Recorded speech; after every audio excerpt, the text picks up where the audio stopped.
Hello student, welcome back to your channel. Today in this session we are going to study union and its territory. आज की session में हम संघ और उसका राज्य क्षेत्र को देखने और पढ़ने वाले हैं। तो भारत राज्यों का एक संघ है और भारतीय संविधान का भाग 1 में अनुच्छेद 1 से 4 में राज्यों के संघ से संबंधित कानून और संघ की स्थापना से संबंधित कानून है, जिसको भारतीय संविधान की भाग 1 और अनुसूची 1 के अंतर्गत रखा गया है। अब आता है आर्टिकल 1। आर्टिकल 1 में India that is Bharat shall be union of India, यानी कि इंडिया जो कि भारत है वो राज्यों का संघ होगा। और आर्टिकल 1 के अनुसार भारत संघ को 3 भाग में बांटा गया है: the state, the union territory, territories that may be acquired by the government of India at any time. यानी कि एक संघ है यूनियन टेरिटरी यानी कि केंद्र शासित प्रदेश,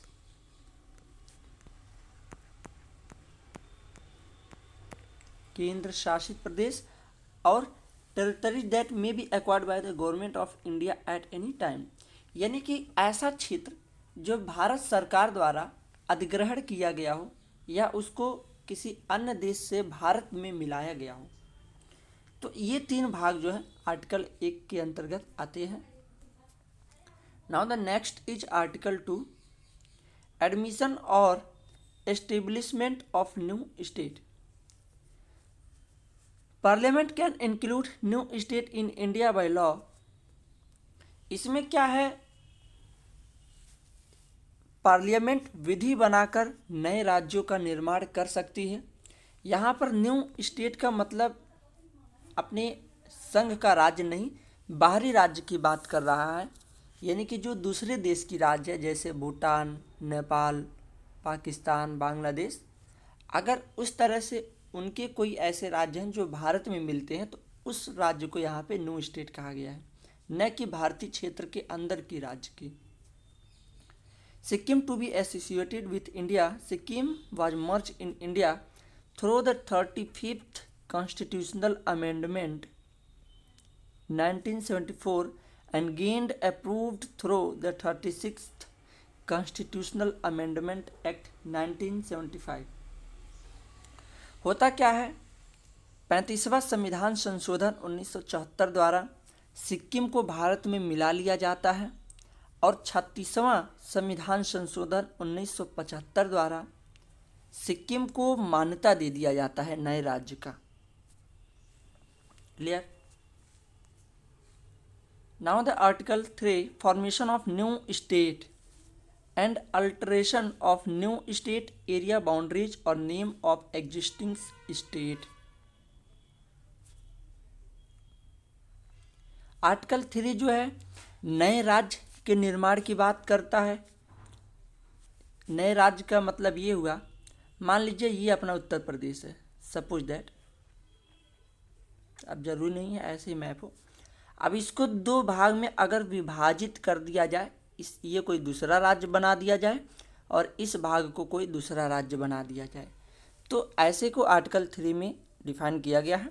इसके अंतर्गत increase the area of any state, diminish the area of any state, alter the boundary of any state, alter change the name of any state, separate the new territories from any state. यानी कि किसी भी राज्य की सीमा को बढ़ाया जा सकता है, घटाया जा सकता है, उसके बाउंड्री में बदलाव लाया जा सकता है, उसके नाम को बदला जा सकता है, या तो एक संघ से या एक राज्य से दूसरे राज्य का निर्माण किया जा सकता है, जैसा कि हमने यहाँ पे अभी आपको समझाया है। क्लियर।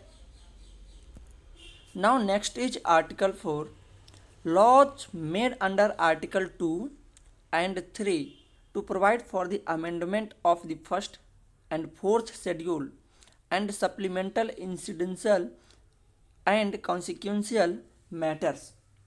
यानी कि सीधा शब्दों में इसको इस तरह से समझे, अनुच्छेद 2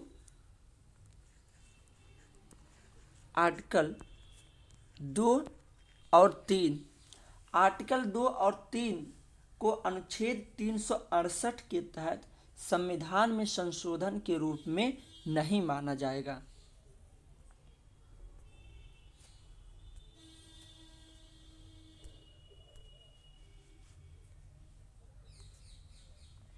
इंटीग्रेशन ऑफ प्रिंसली स्टेट, रियासतों का एकीकरण।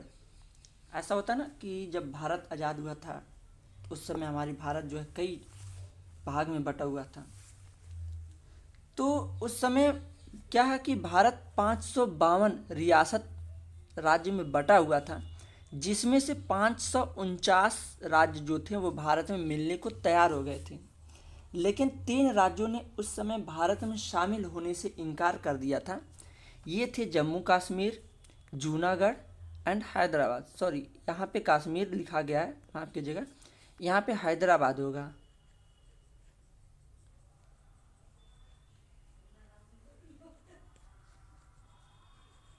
हैदराबाद। ये 3 ऐसे राज्य थे जो भारत में मिलने से इनकार कर दे रहे थे, लेकिन बाद में किसी तरह इन तीनों राज्य को भारत में अधिग्रहित किया गया, मिला लिया गया। वो इस तरीके से मिलाया गया, Hyderabad bye the mean of police action, Hyderabad जो है पुलिस कार्रवाई के माध्यम से भारत में मिला लिया गया। Junagadh bye the mean of referendum, Junagadh जनमत संग्रह के द्वारा मिलाया गया। जनमत संग्रह, जनमत संग्रह क्या होता है मैं आपको अभी एक्सप्लेन कर देता हूँ। मान लीजिए सपोज दैट ये कोई स्टेट है, इस स्टेट को पाकिस्तान में मिलना है या इंडिया में, इसकी डिसीजन वहाँ की सरकार नहीं, वहाँ की जनता लेगी। मान लीजिए ये वहाँ की जनता है, ये वहाँ की जनता है, तो जिसमें मेजॉरिटी वोट ये जनता देगी कि ये राज्य किस देश में मिलेगा। अगर सपोज दैट ये लोग ये वोट देते हैं कि ये राज्य इंडिया में मिलेगा, तो ये राज्य इंडिया में मिल जाएगा, वहाँ की गवर्नमेंट कुछ नहीं कर सकती, तो वो जनमत संग्रह होता है। Now Jammu Kashmir by the mean of accession, Jammu Kashmir को विलय पत्र के द्वारा या विलय पत्र के माध्यम से भारत में मिला लिया जाता है। तो इस तरह से ये 3 ऐसे राज्य थे जिनका विलय भारत में हो गया था। Now the formation of new state on the basic of language, समस्या यहाँ पे फंसता है। अब भारत में सभी राज्य मिल गए, 552 जितने भी प्रिंसली स्टेट थे वो सभी मिल गए किसी न किसी तरीके से, सभी राज्य सेटल हो गए। उसके बाद मांग बढ़ने लगा भाषा के आधार पर राज्यों का निर्माण करना। अगर ऐसा हो जाता तो समस्याएं बढ़ती जाती। तो चलिए उसके बारे में अब हम डिस्कस करते हैं कि भाषा के आधार पे राज्यों का निर्माण। तो इसको देखते हुए सरकार ने एक आयोग बनाया जिसका नाम पड़ा धर आयोग, धर कमीशन।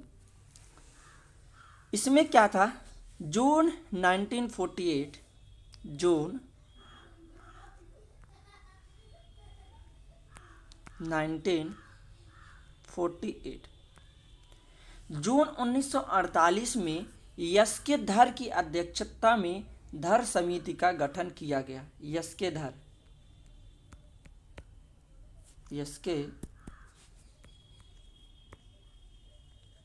यस्के धर की अध्यक्षता में धर समिति का गठन किया गया और धर समिति ने दिसंबर 1948 में अपना रिपोर्ट सौंपा और रिपोर्ट में कहा कि state can not be form on the basic of language, यानी कि भाषा के आधार पे किसी भी राज्य का निर्माण नहीं किया जा सकता। ऐसा धर का रिपोर्ट था। एक बार फिर से सुन लीजिए, धर आयोग जो था उन्होंने अपना रिपोर्ट सौंपते वक्त ये कहा कि भाषा के आधार पे किसी भी राज्य का निर्माण नहीं किया जा सकता। उसके बाद फिर से शायद संतुष्टि नहीं मिला हो या हो सकता है सहमति नहीं मिला हो, तो उसको देखते हुए जेवीपी कमीशन बनाया गया। जेवीपी समिति बनाया गया। 3 सदस्यों की ये समिति बनाएगी, जिसमें से मैं एक सेकंड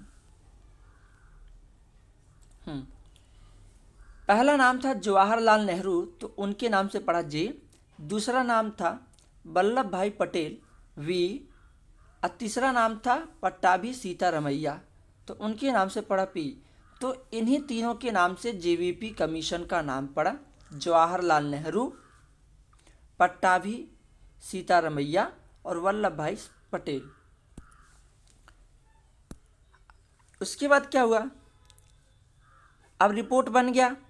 अब यह जो समिति था अपना रिपोर्ट दिसंबर 1949 में अपना रिपोर्ट सौंपता है, और भाषा के आधार पे जो राज्यों का निर्माण था उसको रिजेक्ट कर देता है। यानी कि जेवीपी कमीशन जो था, इन्होंने भी अपनी रिपोर्ट में यह कहा कि भाषा के आधार पे नए राज्य का निर्माण नहीं किया जा सकता। लेकिन होता क्या है, 56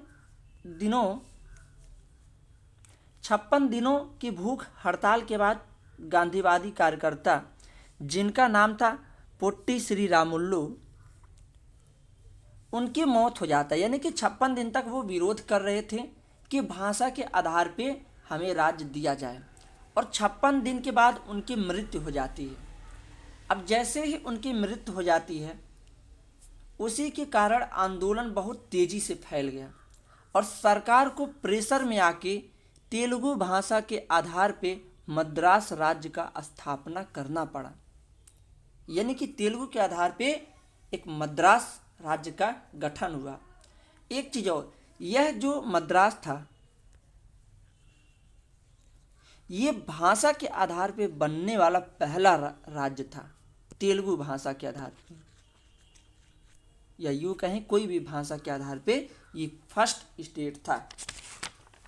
लेकिन उसके बाद हुआ क्या, मद्रास राज्य का भाषा के आधार पे गठन होने से सरकार भी डर जाता है कि अगर ऐसे ही हालात रहा तो पूरे भारत में भाषाई राज्य के लिए आंदोलन होगा। इसके लिए फिर एक आयोग की स्थापना होता है, जिनका नाम पड़ता है फजल अली आयोग, फजल अली कमीशन, फजल अली आयोग। अब होता क्या है, after formation of Andhra Pradesh on the basis of linguistic state, government of India again forcefully appoint Fazal Ali commission. This submitted its report in September 1995 and accepted the languages as the basis of reorganization of state, but rejected the theory of one language one state। अब यहाँ पे क्या होता है कि जो धर आयोग और जेवीपी आयोग ने अपनी रिपोर्ट दिया था, वहाँ पे इससे कुछ हट के इसकी रिपोर्ट आता है, और इससे क्या होता है, इसकी रिपोर्ट हिला देने वाली आती है।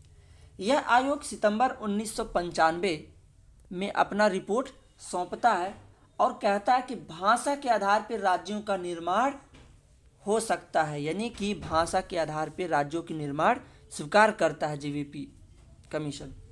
लेकिन उसमें एक बात और कहता है, वन लैंग्वेजेस वन थ्योरी, इसको रिजेक्ट कर देता है। यानी कि एक भाषा एक राज्य, एक भाषा एक राज्य, इस थ्योरी को फजल अली कमीशन जो है रिजेक्ट कर देता है।